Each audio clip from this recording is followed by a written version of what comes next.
Hola, hola. Bueno, bienvenidos una vez más a este espacio donde vamos a conversar sobre la culpa. La idea de llevar a cabo este espacio surgió por medio del Instagram que manejo, que se llama Psicofefa, y tengo razones para hablar sobre este tema, ya que en definitiva creo que es una de las voces, por decirlo de alguna forma, que se encuentran en nuestra mente y que, oye, pueden ser bastante duras y pueden estar disfrazadas como con una voz del deber, como con una voz de la exigencia, de lo que yo debo estar logrando, de lo que yo debo estar haciendo, de cómo yo debo estar comunicándome, de cómo yo debo estar expresándome y teniendo los logros que debería tener en esta etapa de la vida que tengo. Y como les mencioné, creo que viene muy bien disfrazada con las expectativas de un ideal que nosotros desarrollamos a lo largo de nuestra vida y que definitivamente por medio del boom de la virtualidad, por medio del boom de la digitalidad, este ideal que, se, que, que de alguna forma se va retroalimentando por las conexiones que nosotros estamos teniendo o lo que nuestro cerebro eh, está absorbiendo, por ejemplo, en las redes sociales, cuando yo veo a esta persona que está viajando, cuando yo veo a esta persona que está logrando alcanzar unas metas que para mí son atractivas. Voy a poner el cronómetro porque la idea es que esto sea algo para ustedes que puedan escuchar y que sea accesible también en cuanto a tiempo. Esto va a ser así, desde ya les menciono, va a ser algo un poco informal porque me interesa que sea lo más genuino posible, que se sienta para ustedes como una charla que están teniendo con alguien que se les hace familiar, que se les hace cálido, que, oye, que es una conversación que que pudiéramos tener en un café, pudiéramos tener en la sala, por eso también quise cambiar de locación. Aquí tenemos a nuestro amigo Arturo, para quienes no lo ven, es un peluche de compañía. Es el mejor amigo de mi gato Benito. Y bueno, la idea es eso, la idea es que sea algo más informal, pero con objetivos de acompañamiento.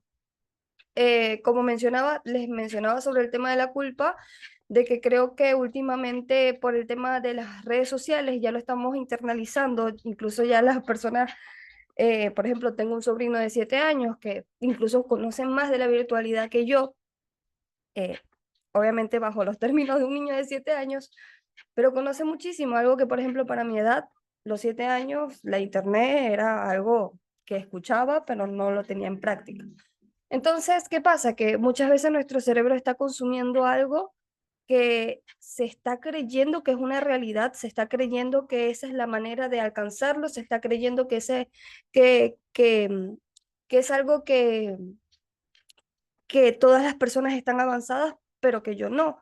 Entonces empieza este sentido de culpa, empieza este sentido de esta puntual reflexión que termina generándote malestar, angustia y paralización.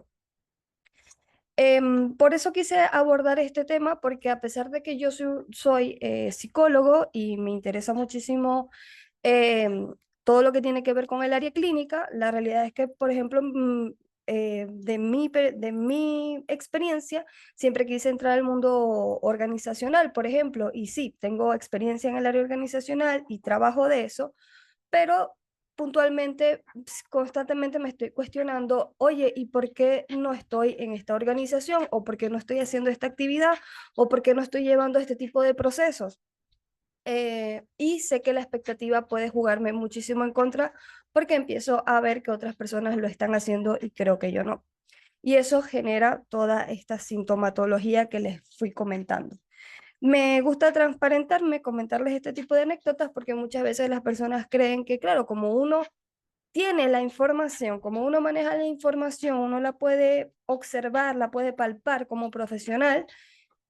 La realidad es que las circunstancias, las experiencias, igual las vivimos, igual las experimentamos, igual las atravesamos. Y me interesa abordar este punto porque también sé que hoy en día la información está constantemente a nuestro acceso. Entonces, muchas veces incluso no tienes que ser profesional de la salud para tener acceso a información y poder empaparte de estos conocimientos. Como muy bien dicen, la sabiduría es poder, pero creo que muchas veces también otra vez puede volver el sentido de culpa porque dice, pero es que ya yo sé, ya yo identifico mis emociones, ya yo identifico la situación que está pasando, ya yo identifico la persona que me está afectando. Entonces, ¿por qué tengo este episodio o por qué paso por esta sensación? Y de eso se trata este episodio, de importante que sepas que no estás solo en esto, que esto es algo que todas las personas vivimos con diferente frecuencia, con diferente intensidad, pero la sensación es totalmente real, es totalmente genuina y por eso me interesa muchísimo acompañarlos, que también me acompañen en este proceso y por eso elegí como uno de los temas a conversación el tema de la culpa. Bueno, voy a ir leyendo un poco de información, la vamos a ir interpretando y ya saben que si les gusta este tipo de formato, les gusta un poco la metodología que se llega a, que termina culminando este espacio, agradecería mucho que me lo hicieran saber. Bueno, ok, primero vamos a empezar con una breve introducción sobre la culpa.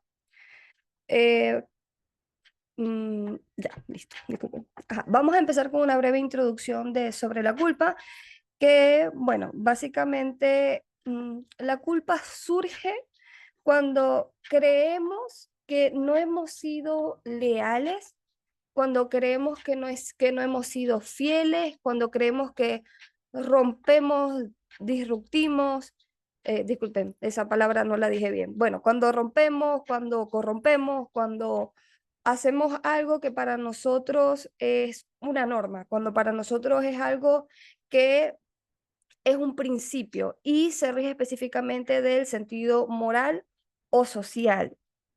Es decir, nosotros a lo largo de nuestra vida, de nuestra conciencia, nosotros nos vamos rigiendo por principios. Es importante que sepan que aquí la cultura tiene muchísimo que ver y también tiene que ver mucho el contexto familiar. ¿Cuáles fueron esas creencias que tu familia te dijo?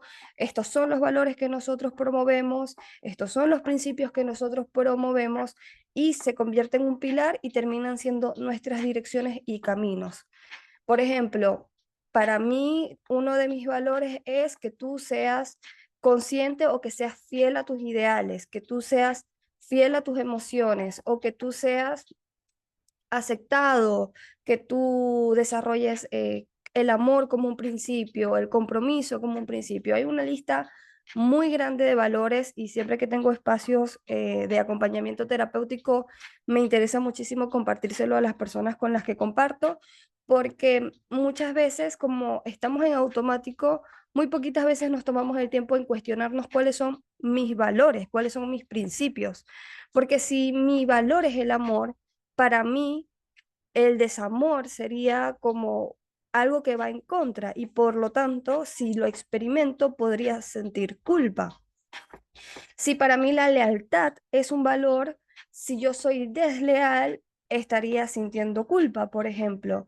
Si para mí la compañía es un valor y no estoy acompañando, estaría sintiendo culpa. Si para mí la comunicación, el ser transparente con el otro sobre lo que siento es un valor, entonces estaría, si no lo hago, entonces sería, no estaría haciendo, ocultando información. Para mí eso sería algo que me generaría culpa. Entonces, un poco me interesa que se hagan esa idea de que la culpa es como una acción que va en que la culpa específicamente se suele desarrollar cuando ocupamos una acción, ocupamos incluso una creencia, un pensamiento, porque nuestro cerebro muchas veces lo toma como si fuese una realidad y es cuando cuando tú ya tienes identificado tus principios, tus valores, cuando sabes, bueno, específicamente que para ti que está bien, que está mal, y cuando empiezas a ir en contra de lo que específicamente para ti debería estar bien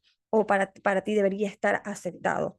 en relación a tus valores y principios. Entonces, por allí nace este tipo de experimentación de culpa, que muchas veces incluso viene la idea de que, oye, pero si yo crecí con estas ideas, porque hay una importante influencia en la relación con la familia o con la relación con nuestro entorno, que al final son esos ejemplos a seguir de cómo lidiar con experiencias. Muchas veces nosotros cargamos con culpas que no nos pertenecen. Por ejemplo, en esta etapa de vida en la que yo me encuentro, mm, ha sucedido muchas veces que me encuentro con profesionales que dicen, o personas que estudiaron una carrera y dicen, no, es que yo tenía que estudiar, porque el estudio es un valor en mi vida. Y si yo no estudio, yo estaría sintiendo culpa y me estaría sintiendo muy mal conmigo mismo. Pero cuando llegamos a profundizar en ese tipo de creencias, resulta que el estudio es sumamente importante para su familia, pero la persona en sí no tuvo ese momento de exploración para entender y darle su propio lugar al estudio. No significa, muchas veces decimos, no, claro, tenemos que ir nadar contra corriente, contra los valores de nuestra familia para descubrirlos de nosotros.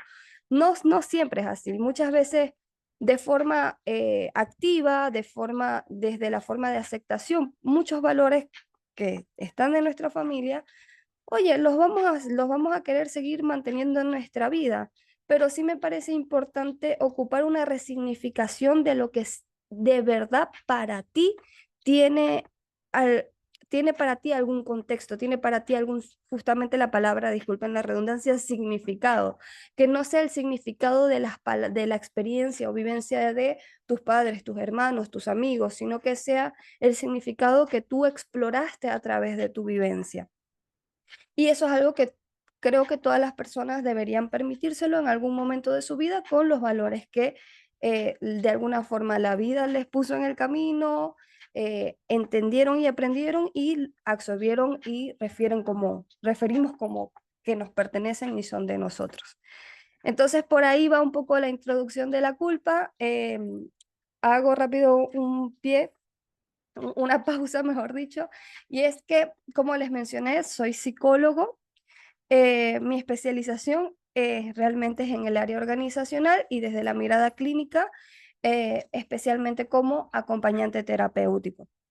Por lo tanto, si hay algún comentario, algún pensamiento, algo que ustedes digan, oigan, creo que esto no me está haciendo clic del todo o quisiera tener más información sobre ello, quisiera saber más sobre lo que comenta o hay algo que dijo pero que todavía no me termina de concretar, no pasa absolutamente nada. Yo te invito a que si tienes curiosidad sobre seguir sabiendo, sobre seguir conociendo este tema, sigas buscando otros profesionales, personas que se especialicen específicamente en lo que en los temas que se lleguen a tocar, como el tema que estoy mencionando, el tema de los valores, los principios, las creencias, si hay algo que puntualmente tú dices, oye, yo quiero ir más a profundidad sobre eso porque me llamó la atención y me he dado cuenta que no hay otra charla psicoeducativa de eso, al menos en tu canal, Fernanda, no pasa nada. Yo te invito a que lo anotes, anotes todo lo que te hace ruido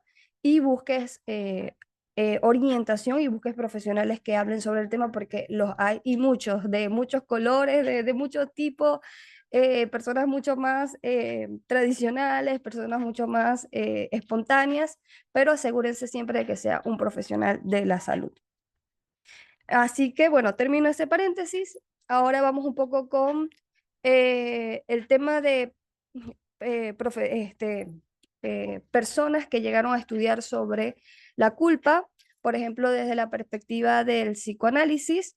Freud fue uno de los primeros en tocar el tema de la culpa, porque según Freud, vamos a decirlo así, lo voy a parafrasear, quiero que lo sepan, yo no soy especialista en psicoanálisis, pero recuerdo muy bien la estructura de que expone este tipo de línea de psicología y es de corriente psicológica y habla que, bueno, que la psicología del ser humano se divide en tres.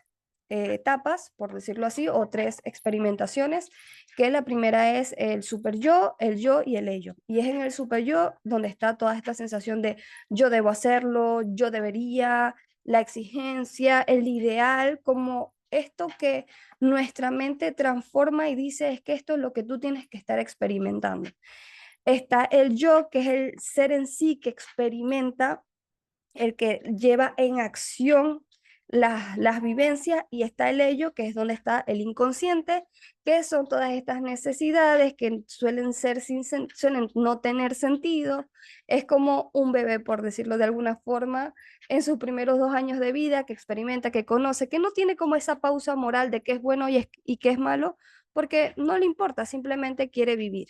Pero dentro de dentro de todo este postulado del super yo, del yo y del ello, en el super yo se habla específicamente de este conflicto que puede tener el super yo con los deseos del ello, es decir, porque es por medio del super yo que nosotros desarrollamos estas normas morales. Y este conflicto puede, según la teoría de psicoanálisis, llevar a la formación de, por ejemplo, la neurosis. Les pido disculpas, vivo enfrente de una avenida y yo les dije que esto era como si estuviéramos en la sala, en un café. Bueno, ya saben que es en una ciudad. Este es un concepto muy amplio, es el tema del psicoanálisis y la estructura psicológica es muy amplia. Nuevamente pido disculpas a mis colegas que son profesionales especializados en psicoanálisis. Yo les invito a las personas que les hizo un poco de clic este tema y la narrativa en cómo se plantea, a que investiguen tal cual esto que es la teoría del super yo, y ahí en la investigación van a poder descubrir cómo es toda la dinámica de las 3 características de los procesos mentales según esta naturaleza. Esto no es un spoiler, pero desde ya les digo que esta corriente es bastante confusa, por lo tanto siempre busquen una persona que tenga conocimientos en el área, que sea especialista en el área, para que pueda aclarar cualquier tipo de duda. Otro tipo de teorías es la teoría del desarrollo moral de Jean Piaget. Eh, este autor explica que la culpa está relacionada con el desarrollo moral. A medida que las personas crecen, desarrollan una mayor comprensión de las normas sociales y morales, lo que puede intensificar los sentimientos de culpa cuando esas normas son violadas. Es Jean Piaget y Lawrence Kohlberg. Bueno, este es el autor y es la segunda persona que es un nuevo autor que habla también sobre el sentido de culpa. Jean Piaget se caracteriza por haber hecho estudios en la infancia. Tiene diferentes tipos de estudios evaluando cómo es el crecimiento de los niños, cómo son los procesos psicológicos de los niños. Y bueno, justamente él refiere que por medio de las experiencias que va teniendo, el niño va desarrollando una mayor comprensión de las normas sociales y morales que son establecidas en el hogar, en la escuela, en su contexto, en la cultura, y luego es capaz de identificar cuando éstas pueden ser violadas. Y por último, otro autor, igual les menciono que hay muchos autores, yo refiero 3 para tener una referencia. Es Kohlberg, que propone que la culpa se siente con mayor intensidad en los estadios más avanzados del desarrollo moral, donde el individuo tiene un entendimiento más profundo de la justicia y de la ética. Y bueno, esto es algo interesante para analizar porque creo que es una realidad para todos comprender que que todas las experiencias son particulares y que podemos haber atravesado situaciones que de alguna forma sentimos que nos llevaron a madurar y a tener una perspectiva de evaluación, vamos a decirlo así, sobre lo que está bien y lo que está mal en nuestras interacciones, en nuestras relaciones, en nuestras dinámicas de trabajo. Creo que es un punto bastante interesante para identificar cuando yo y hago acompañamiento terapéutico. Muchas personas me llegan con una problemática, claramente. Y generalmente se me hace muy importante hacerle saber a la persona cuál es el área de la vida en la que esa problemática está afectando. Porque ¿qué pasa? Que muchas veces el dolor de una experiencia, el dolor de una situación nos hace genuinamente creer que toda nuestra vida está jodida. Disculpen la palabra, pero ya saben que estamos en un café y todos juntos. Pero creemos que nuestra vida está realmente limitada, que nuestra vida realmente está destinada al fracaso, dependiendo de la situación que estemos viviendo, y ignoramos que nuestra vida está compuesta por otras áreas. Entonces, me parece importante primero que cada uno identifique el problema que tiene y cuál es el área de vida que está afectada. Entre las áreas existen, se dividen en diferentes tipos, como por ejemplo la familia, las relaciones de pareja, los amigos, los estudios, la parte creativa, la parte espiritual. Entonces, es importante primero identificar qué área de nuestra vida tal vez está atravesando por una situación o atravesó una situación que nos hizo desarrollar esta expectativa y por lo tanto capacidad incluso de evaluación. Claro, porque yo, por ejemplo, desde muy pequeño trabajo, desde que tengo memoria, me encuentro trabajando, por lo tanto, esta persona en esa área de la vida se va a sentir mucho más madurado y por lo tanto puede sentirse con más capacidad para evaluar e identificar qué está bien, qué está mal y por lo tanto a consecuencia desarrollar estos sentidos de culpa. ¿A qué quiero llegar con esto? Como para terminar y concluir con el tema de Colbert, que propone que mientras los estados más avanzados, podría decir como las áreas que tú refieres o percibes que estás con este sentido de avance porque has vivido mucho en esa área o has conocido mucho sobre esa área porque tienes mucha experiencia allí, porque tuve muchas parejas, o porque tuve dos parejas que fueron muy estables, o porque tuve un trabajo y siempre estuve en ese trabajo durante mucho tiempo, tengo experiencia en ese trabajo, o porque tengo experiencia saltando de trabajos. Pongo este tipo de ejemplos, pero lo que quiero llegar es que son las experiencias y la intensidad y la frecuencia con la que nosotros nos exponemos, la misma cantidad que a nosotros nos hace tener esta idea de que, claro, ya conocemos más. Entonces, como ya conozco más, yo soy capaz de evaluar qué está bien y qué está mal. Y si las cosas empiezan a ir mal para mí, mayormente voy a empezar a desarrollar este sentido de culpa. Voy a hablar ahora de la culpa adaptativa versus la culpa maladaptativa. La culpa adaptativa se refiere cuando la culpa nos lleva a la reflexión y al aprendizaje. Por ejemplo, se distingue entre la culpa saludable que nos motiva a reparar el daño y la culpa tóxica que nos inmoviliza. Creo que acá esta parte nos invita a entender, la culpa adaptativa nos invita a entender primero que la culpa va a estar. Nosotros no podemos evadir ni podemos huir de este sentido de culpa. Por lo tanto, es importante para nosotros identificar si la podemos adaptar a nuestra vida de una forma en que no nos persiga, de una forma en que no se convierta en algo que nos quite el sueño o que nos quite la paz. ¿Por qué? Porque la culpa va a estar. Es decir, en algún momento la vamos a poder experimentar en momentos, por ejemplo, en la cual nos sentimos muy vulnerables desde la perspectiva, por ejemplo, orgánica, física. Oye, hay días donde realmente no nos sentimos bien, donde realmente no estamos en disposición, nos encontramos indispuestos y puede ser que hayan decisiones que tomemos, ocupemos una toma de acción, oye, que de la cual tal vez no estamos muy orgullosos de ello, pero sentarme aquí contigo e idealizar que tú consciente de esto, a partir de ahora vas a tomar las decisiones más óptimas de tu vida, es decirte una mentira, porque la vida te va a poner posiblemente en situaciones donde en algún momento te vayas a arrepentir. Entonces, creo que el primer paso sería aceptar que estas son vivencias que vamos a tener, que van a haber situaciones o momentos donde, oye, tal vez el valor que yo tengo como principio, tal vez en ese contexto, ese valor no, no es el espacio para que brille, no es el espacio para que crezca.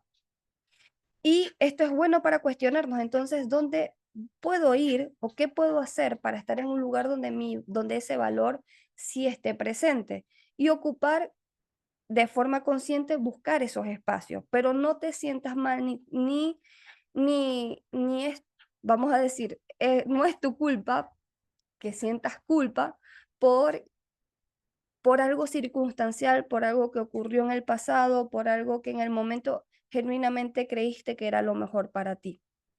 Creo que desde esa instancia siempre va a ser bueno cuestionarse, entendiendo que esto es algo que forma parte y de alguna forma reflexionar y continuar.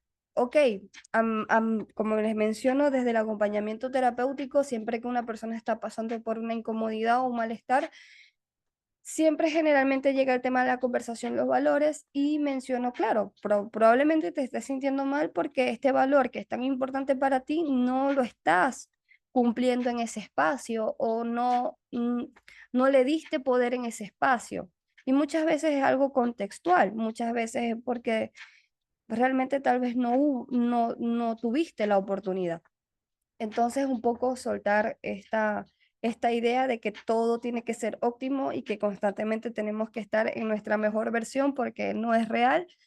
Lo mejor acá es ocupar una culpa adaptativa donde seamos transparentes con la experiencia que vivimos, entendamos cuáles fueron los factores que estuvieron bajo nuestro poder y cuáles no. Y está la culpa maladaptativa, que puede llevar justamente a la ansiedad, la depresión, la autopunición excesiva y bueno, básicamente es importante que entiendan que si nosotros desarrollamos una culpa maladaptativa, es un paso siguiente, por ejemplo, a la depresión. Que de hecho, por ese tema, por la depresión, elegí hablar sobre la culpa, porque justamente escuché en un podcast que mencionaban que la depresión era la combinación de la culpa con la baja autoestima. Así que dije, bueno, por algo podemos empezar. Creo que es de mucho valor empezar a darle voz a esto. Entonces, la culpa maladaptativa es aquella que no tiene una reflexión, no conlleva una reflexión, sino que es como una retroalimentación, culpa tras culpa, culpa tras culpa. ¿Por qué hice esto? Claro, porque soy un tonto. ¿Por qué hice esto? Claro, porque soy un insensible. ¿Por qué hice esto? Claro, porque no sirvo, porque soy un bueno para nada. Y como que la justificación de esa culpa no termina siendo algo que te ayude a adaptarte y salir adelante sobre esa situación, sino que te termina eh, todavía desterrando más psicológicamente, por lo tanto terminas teniendo menos acceso a una solución, porque las palabras o los motivos y las justificaciones que te das sobre esa culpa maladaptativa es que tú no sirves o que tú no eres bueno para eso o que eres incapaz de eso, incapaz para solventar ese problema. Y la realidad es que no, la realidad es que incluso en las culpas de las cuales nosotros, oye, de verdad dimos lo máximo, de verdad hicimos lo mejor que pudimos y no salió, incluso allí creo que el valor de haberlo intentado es lo más poderoso que podemos tener, es lo más fuerte que podemos tener, porque es a través del intento, es a través de, oye, esa intención o esa voluntad, es como esa pequeña chispa que se hace para luego formar fuego, por algo se debe empezar. Pero si lo intentaste, si genuinamente lo intentaste, oye, está bueno reflexionar y pensar el contexto de la situación, incluso cuando no lo pudiste intentar, ¿qué estaba pasando alrededor que no te permitió intentar? Todo genuinamente tiene como una fase que está, muchas veces tenemos que salir de nuestra mente y eso, por eso siempre se busca ayuda terapéutica, acompañamiento terapéutico, un profesional, para que nos ayude a salir de nuestra mente y entender que, ah, claro, alrededor de mí había un contexto, alrededor de mí había un ambiente que probablemente me brindó esa información y yo la terminé entendiendo así, pero no fue totalmente tu culpa.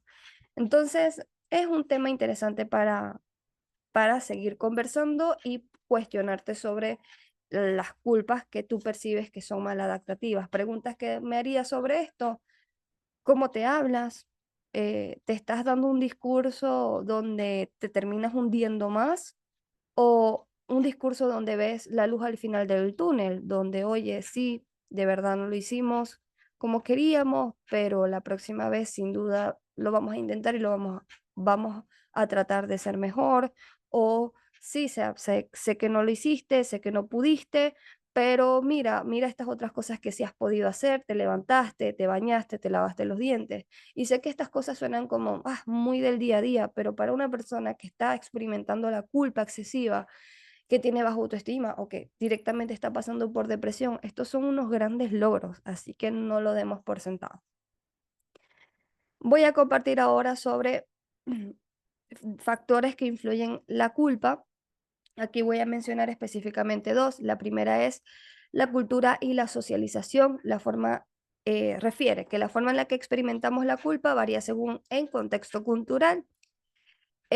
Por ejemplo, según las dimensiones culturales, por ejemplo, colectivas, se puede experimentar la culpa de manera más intensa debido a la importancia de la conformidad social.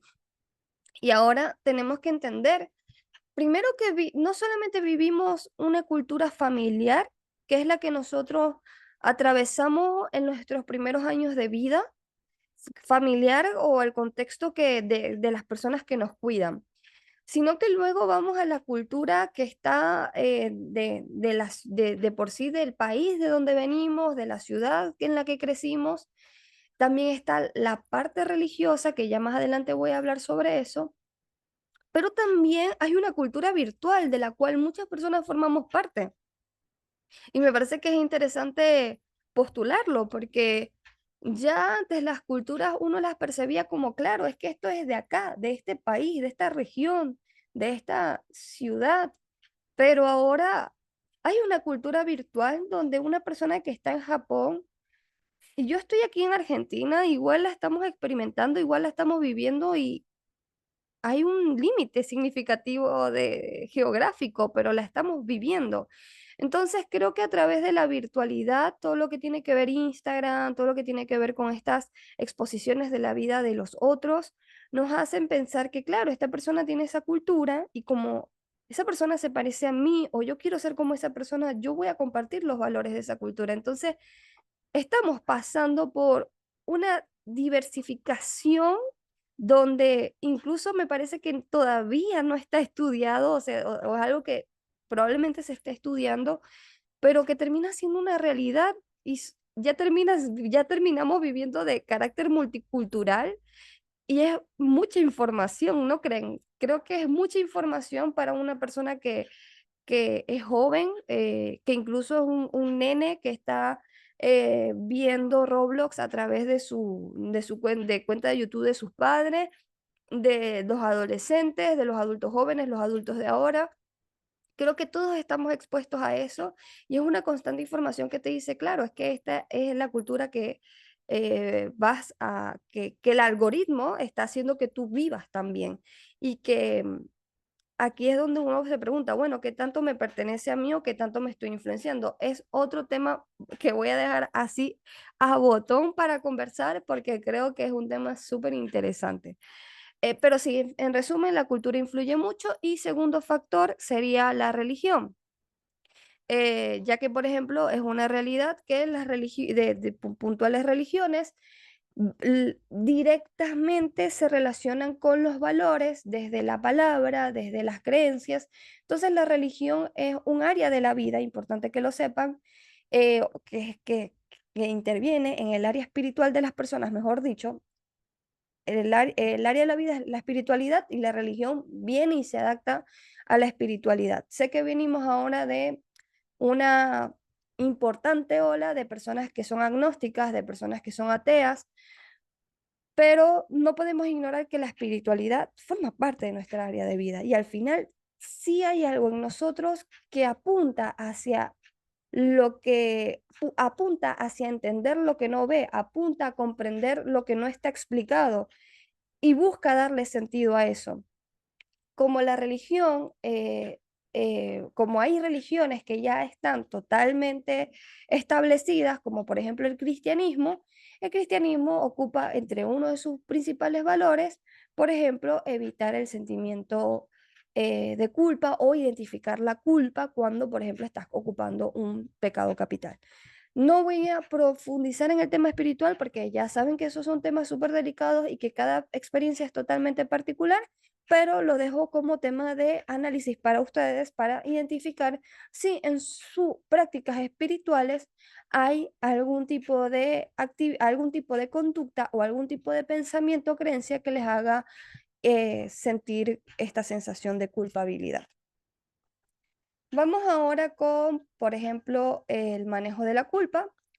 Em, Existen múltiples corrientes psicológicas, así que yo les voy a referir dos corrientes, o mejor dicho, dos tipos de terapia que, que nos pueden ayudar a nosotros a gestionar la culpa. Si tú, hago rápido, nuevamente una advertencia, si tú estás atravesando por esta situación y sientes que estás paralizado, que no estás encontrando respuestas por ti mismo, que los consejos de tus amigos no te ayudan, que los consejos de tus padres no te ayudan o que no tienes con quién hablarlo, yo te invito a que busques ayuda profesional porque no estás solo y siempre, siempre hay una puertita, así sea muy pequeña como la de Alicia en el País de las Maravillas, de la cual te podemos ayudar a atravesar, por decir así. No importa, no importa si no está a la mano, si sientes que es muy imposible para ti, alza la mano, búscalo conversar, busca ayuda. Sé que la salud mental es un privilegio en muchos lugares, pero por algo se puede empezar y ya que estés escuchando este video significa mucho, es buscar concientización y bueno, continuar. La persona que tú consideres que, oye, tal vez a esta persona le puedo hablar sobre esto, creo que me podría ayudar, toca esa puerta y bueno, hay muchos profesionales también que brindan estos espacios o saben también de lugares donde tú puedes acercarte de manera gratuita. Así que bueno, si tu cerebro te dice, no, es que no hay forma, es imposible, no se puede, desde ya te digo, oye, no es así, sé que es difícil, sé que es complicado, sé que es súper cuesta arriba, no quiero invalidar eso, pero de que se puede, te invito a que busques, busques, busques hasta dar con esa persona profesional que te pueda ayudar y te pueda orientar. Bueno, entre dos tipos de terapia está la terapia cognitivo-conductual que ayuda a las personas principalmente a identificar cuáles son esos pensamientos irracionales o distorsionados que pueden aumentar el sentido de culpa y aprender formas más adaptativas para poder lidiar con esa emoción. Y también está la terapia de compasión, que habla sobre cómo la autocompasión puede ayudar a reducir la culpa mal adaptativa, permitiéndonos a las personas ser mucho más comprensivas con nosotros mismos. Voy a compartirles una cita que dice, la culpa mal gestionada puede ser neutralizada con la autocompasión, permitiendo al individuo experimentar crecimiento en lugar de castigo. Ok, voy a hablar de un último punto que es la culpa y el relacionamiento interpersonal. Estas son unas teorías donde se habla, por ejemplo, de John Bowlby y la teoría del apego.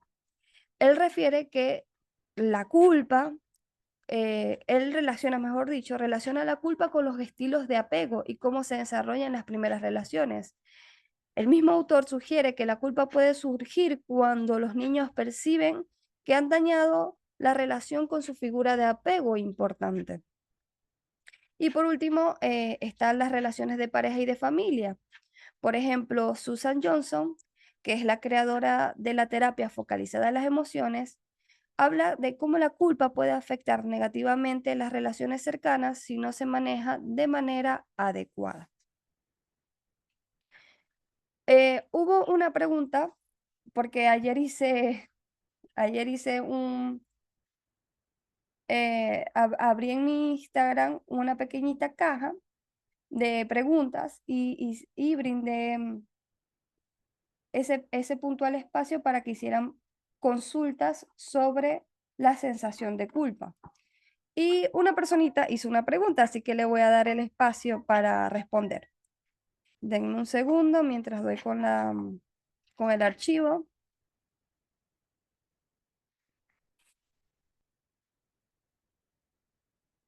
Ajá. ¿Qué hacer si el sentimiento de culpa me daña por la gran cantidad de tiempo que ha sido cultivado? Ok, según lo que nosotros ya hemos expresado en este espacio, si la culpa es algo de lo cual nosotros no podemos huir, es decir, es totalmente humano, es una experiencia totalmente humana de la cual mm, puede ser que varias veces en nuestra vida nos encontremos expuestos. Sin duda, es la duración o incluso la intensidad, porque puede durar poco, pero puede ser muy intensa, como puede ser poco intensa, pero puede durar mucho tiempo, lo que puede generar en nosotros caminos neuronales en nuestro cerebro que al final del día o al final del tiempo, al final de los años, termina siendo como, claro, lo conocido para nosotros. Esta culpa para mí es conocida, está presente en mí, yo la he alimentado como una plantita que permito que crezca en mi mente. Entonces, primero es ser bastante autocompasivo contigo porque por algún motivo, algo en ti te ha hecho tener la creencia de que esa culpa debe seguir en tu vida. Y esa creencia viene a ti como un mecanismo de defensa. Por ejemplo, claro, yo tengo que constantemente arrepentirme sobre esto porque realmente fue algo que hizo mal. Y el arrepentimiento viene con un final y ese final es el darse cuenta. Pero si nosotros prolongamos el arrepentimiento y el darnos cuenta, sí, estamos de alguna forma beneficiándonos porque nos estamos dando cuenta, pero ya está terminando siendo, ya está siendo la cura más letal que lo que era la enfermedad. Entonces, creo que es un poco hacer una pausa y mirar con compasión. Creo que desde lo último que pudimos rescatar de lo que estuve leyendo en este espacio, es que la compasión es el camino para sanar la culpa. Y no importa si la culpa tiene años, la compasión siempre va a tener la suficiente paciencia y va a tener la suficiente, siempre va a ocupar los recursos para podar esa culpa, por decirlo así. Podarla e incluso, bueno, si ya es un árbol que se tiene que cortar, cortar. Pero la compasión siempre lo va a buscar hacer desde el amor. Y si tiene que empezar por algo y podar un poquito esa culpa, por ahí se empieza. Entonces, mi invitación es que no te exijas hacerlo de golpe, no te exijas a que, claro, ya por esto que te estoy mencionando, ya deberías soltar la culpa, porque no funciona así. Funciona con un pensamiento compasivo posterior a lo automático. Entonces, cuando venga el pensamiento a ti, porque va a venir, hablarte de una forma con amor, con entendimiento, porque seguramente eso que te generó culpa sucedió bajo un contexto, donde ese contexto probablemente en el momento genuinamente pensabas que esa era la forma de pensar, que esa era la forma de sentir, que esa era la forma de actuar. Y en ese momento era real, es validarlo. Muchas veces la culpa se atraviesa o el dejar ir la culpa se atraviesa con aceptar que fue algo que sucedió. Nos arrepentimos, sí, e incluso podré arrepentirme cada vez que lo recuerde, pero no es necesario que sea algo que todos los días esté presente en mi vida y que venga a mí en los momentos de más disfrute o de más goce, porque viene como recordatorio, por ejemplo, de que no me lo merezco. No funciona así. Si ya te diste una respuesta de compasión, trabajarlo sobre la culpa, hasta que llegue un momento en que sea automático la compasión sobre la culpa. Sea amable contigo en este proceso, suena fácil, no lo es, pero te invito a que generes ese camino neuronal con esa respuesta, porque muchas veces, como te digo, se queda en nuestra vida durante años, pero es porque creímos que ese era el camino y que era algo que teníamos que seguir viviendo durante el resto de nuestras experiencias, como un mecanismo de defensa. Y tal vez ya no, y tal vez ya es momento de que parta. No se tiene que ir de una vez, pero ya con este aviso puede ir poquito a poquito haciendo sus maletas y tú con mucho amor puedes ir guardando el recuerdo y que regrese cuando tenga que regresar, pero definitivamente con una mirada más desde la compasión. Bueno, chicos, o chiques, chicas, primero, gracias por escuchar este espacio. Este tema para mí es muy especial poderlo poner en palabras y poderle dar, sí, como darle este reconocimiento, porque justamente está siendo bastante significativo, al menos en esta etapa de mi vida para mí, poder hablar de esto. Así que quienes hayan podido participar, quienes hayan podido escuchar, espero haya sido de mucho valor. Desde ya les comento que si nuevamente les refuerzo, si esto está haciendo algo que les mueve, que les causa planteamientos importantes y reflexiones importantes, les invito a que busquen ayuda, que no tienen que atravesarlo solos y que la culpa no tiene que ser para siempre, que está bien vivirla, que está bien experimentarla, pero no se tiene que quedar. Así que, bueno, desde ya muchas gracias por escuchar y nos vemos en un próximo episodio, donde vamos a estar hablando sobre cómo influye la recesión económica en la psicología humana. Bueno, ya llega un punto que ya yo no sé cómo terminar, o sea, estoy como, y si digo esto, digo lo otro, ¿qué hago, qué hago, qué hago? Bueno, ya, creo que ya es momento de terminar. Gracias por escuchar, los quiero mucho. Hasta luego.